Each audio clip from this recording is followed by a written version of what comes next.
ಕ್ಯಾಂಪ್ಕೋ ನಿರಂತರ ರೈತರ ಪರವಾಗಿರುವ ಪ್ರತಿಷ್ಠಿತ ಸಹಕಾರಿ ಸಂಸ್ಥೆಯಾಗಿದ್ದು, ದರ ಕುಸಿತ ಆಗಬಾರದು ಎಂಬ ನಿಟ್ಟಿನಲ್ಲಿ ಕ್ಯಾಂಪ್ಕೋ ಆಡಳಿತ ಮಂಡಳಿ ಕೆಲಸ ನಿರ್ವಹಿಸುತ್ತಿದೆ. ಆಮದು ಆಗುವ ಅಡಿಕೆ ದರವನ್ನ ₹360 ಮಾಡಿ ಅದಕ್ಕೆ ತೆರಿಗೆ ವಿಧಿಸುವ ಕಾರ್ಯವನ್ನ ಸರ್ಕಾರ ಮಾಡಬೇಕು. ಅಸ್ಸಾಂ ಮುಖ್ಯಮಂತ್ರಿಯವರು ಸಂಸ್ಥೆಯ ಮನವಿಗೆ ಸ್ಪಂದಿಸಿದ್ದಾರೆ.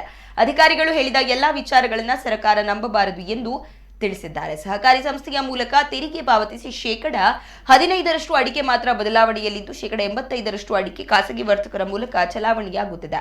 ಅಡಕೆ ದರ ಯಾವುದೇ ಹಂತದಲ್ಲಿ $425ಕ್ಕಿಂತ ಕೆಳಗಿಳಿಯದಂತೆ ಕ್ಯಾಂಪ್ಕೋ ನೋಡಿಕೊಂಡಿದೆ. 3 ಕೋಟಿಯ ಯೋಜನೆಯನ್ನ ಹಾಕಿಕೊಂಡಿದ್ದು, ಈ ಮೂಲಕ ತೆಂಗಿನಕಾಯಿ ಖರೀದಿಸುವ ಕಾರ್ಯವನ್ನ ಸದ್ಯದಲ್ಲೇ ಆರಂಭ ಮಾಡಲಿದ್ದೇವೆ ಎಂದು ಕ್ಯಾಂಪ್ಕೋ ಅಧ್ಯಕ್ಷ ಎ ಕಿಶೋರ್ ಕುಮಾರ್ ಕೊಡ್ಗಿ ಹೇಳಿದ್ದಾರೆ.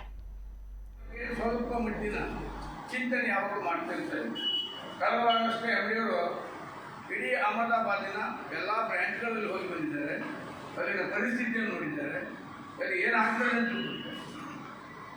ತಮಗೆ ಗೊತ್ತಿರಲಿ, ಕಳೆದ ಸಲ $425ಕ್ಕಿಂತ ಕಡಿಮೆ ದರ ಹೋಗಿದ್ದಾಗೆ ಇಡೀ ಆಡಳಿತ ಮಂಡಳಿ ಜವಾಬ್ದಾರಿ ತಗೊಂಡಿದೆ.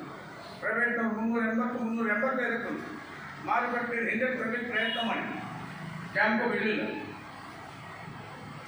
ನಾವು ಹಠಗಟ್ಟಿ ರೇಟ್ ನಿಲ್ಲಿಸಿದ್ವಿ.